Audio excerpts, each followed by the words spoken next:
Hi, I'm Alexandra, a psychic spiritual counselor, and welcome to Alexandra's Psychic Eye. The energy worker is a healing conduit that brings back the proper alignment to our bodies that we already had. As we go through life, however, it becomes compromised by feelings of negativity, stress, and fear. As the energy flows through them, a total balancing between the mind, body, and spirit becomes realized.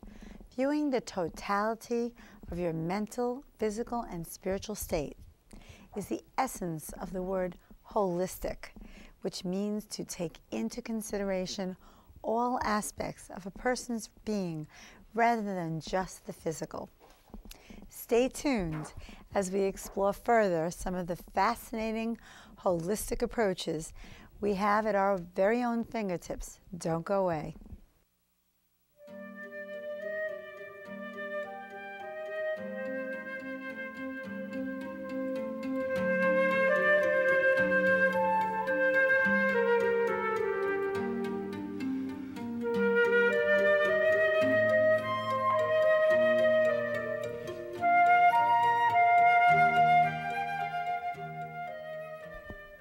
Welcome back.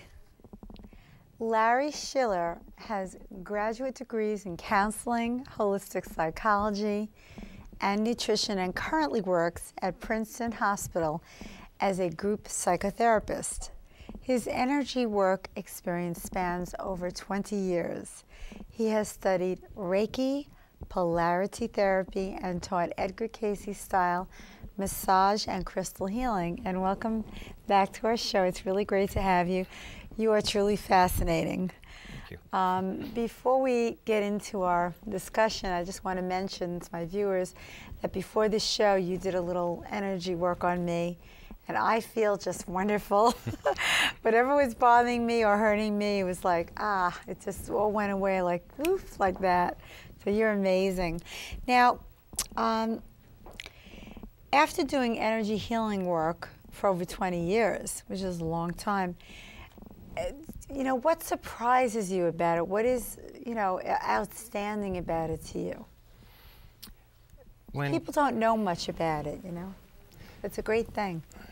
Sometimes I'll work on a few people in a row, and they'll say that they feel a sensation in the same part of their body, and they didn't see the person before them, so it's like having a few people just go, oh, my toes tingled when you did that, or I'm feeling,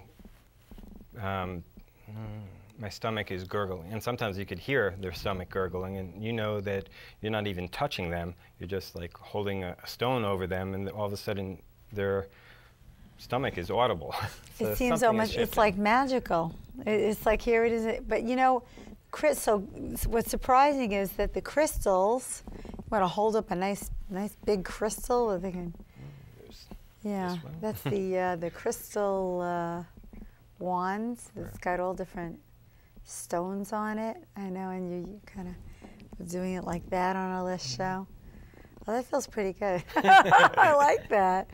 Now, can someone make a crystal wand like this for themselves? How would they do that? How do they make a wand like that? That's amazing. They put these different stones on there, huh? Well, but everyone might need an individual one. Close up, yeah. So, in other words, it's for different purposes. Right. Each stone. Okay. Actually, I was just working on one for intuitive development. Intuitive development, so psychic. Now, since we're in an age where people really are, you know, living longer, growing older, you know, living longer, growing older, everyone's concerned about, you know, staying young and keeping their mind sharp and their body healthy. Holistic alternatives. What do you feel, Larry, holistically, people can start doing so that they live longer, healthier, clearer-minded, you know, better health, using holistic approaches, and maybe the crystal and energy work? Well, that's part of it, I think. Yes. So what do you think? Edgar Cayce talked about the word holistic meaning inclusive. You don't eliminate anything. You use whatever is at your disposal. Right. So that could be vitamins, eating healthier, making sure you exercise. In other words, the basics. Everyone talks about removing stress, but it's pretty hard to remove stress. I think it's more important that you are more realistic to try to have ways to vent, to express, to detox, in a sense. I once met a woman. She was a nurse in a emergency room. So we're talking about one of the most stressful jobs because they're doing surgery and it's emergencies, people coming in ambulances, bleeding. And I was surprised. This woman looked 10 years younger than her age. So I asked her, how is that possible? Facelift. It seemed counterintuitive to everything we studied. Right. She said when she gets home at the end of the day, she would share everything that happened and vent to her husband, who was a good listener and a caring person. So it's not just what happens, it's whether or not you hang on to it. You know, that's very strange that you mentioned that because one of my students in my psychic spiritual practice came in the other day. They were out on a date with someone and they were very, very upset. And the date, you know, it was someone they knew for a few months. They said, you know, you seem very upset and you're not your usual cheerful self, kind of grumpy. And she said, oh, I can't discuss it with you. You know, it's not appropriate.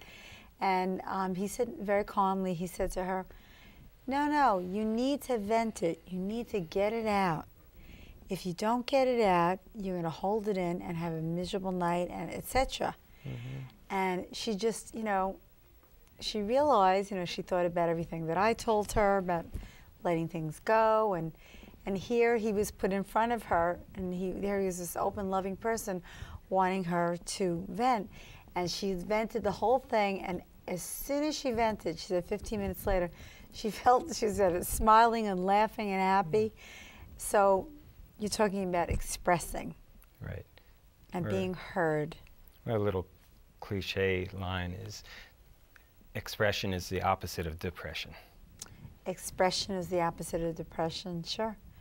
If you let it out, you don't feel alone, you feel heard, you get it out. It's like hot water in a tea kettle.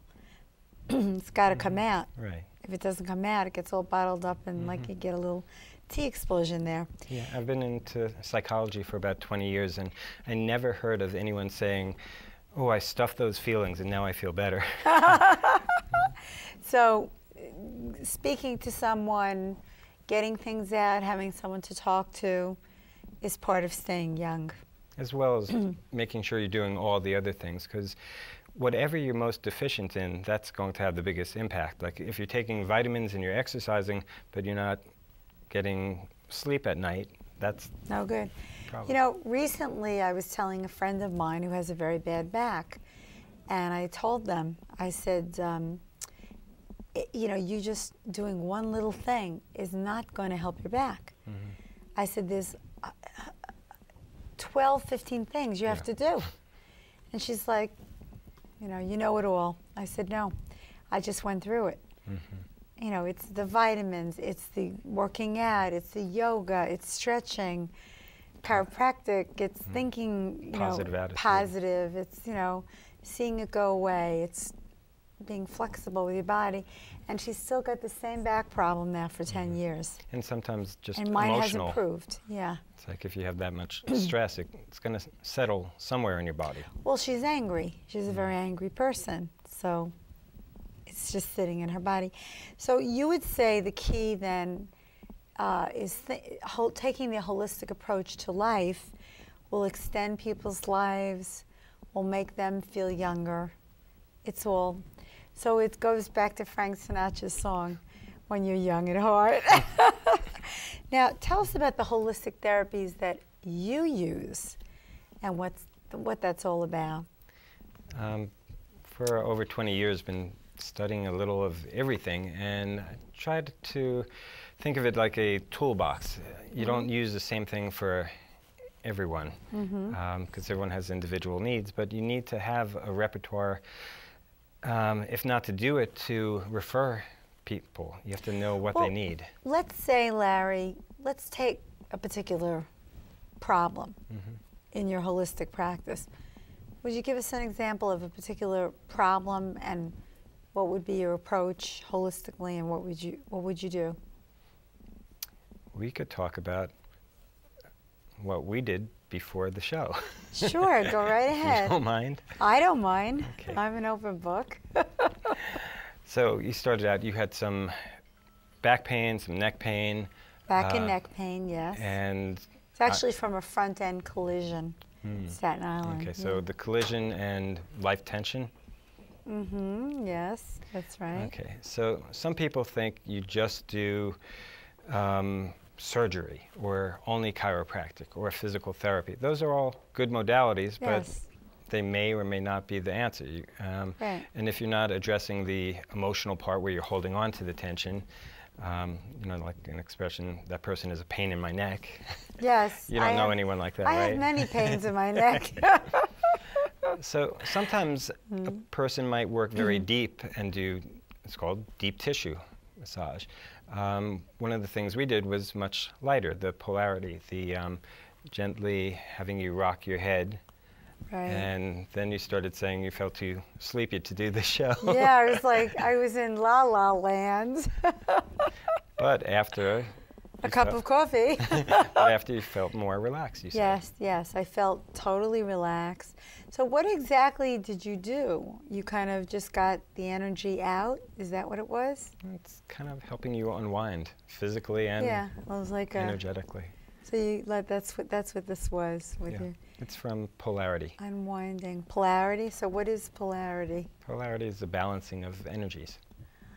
So if someone, let's say, has all their energy stuck in their neck, they're going to feel like spasms or pain or whatever.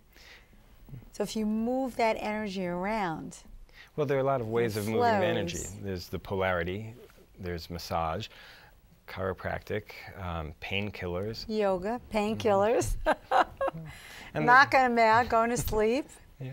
meditating, meditating the pain out, which I do a lot of meditation. But it really needs to be holistic, because what if somebody does all those adjustments and you mentioned to your friend, oh, maybe you should change your mattress, and the person doesn't, and they have a lumpy mattress or an old mattress.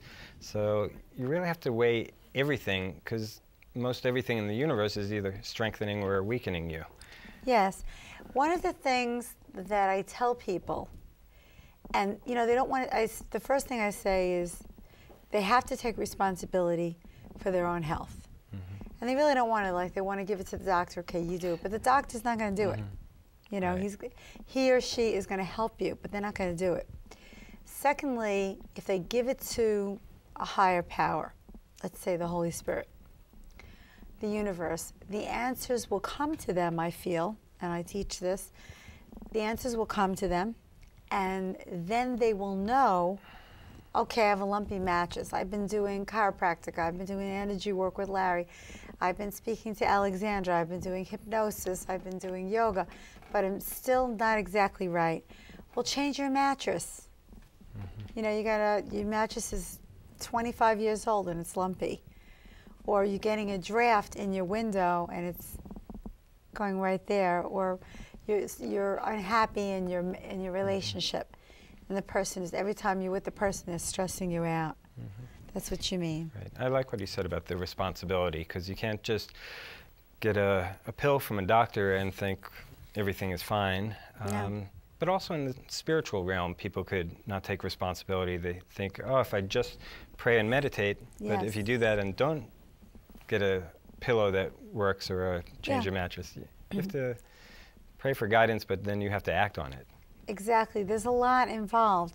See, people are not always willing to put in all that it takes. Do you know what I'm saying?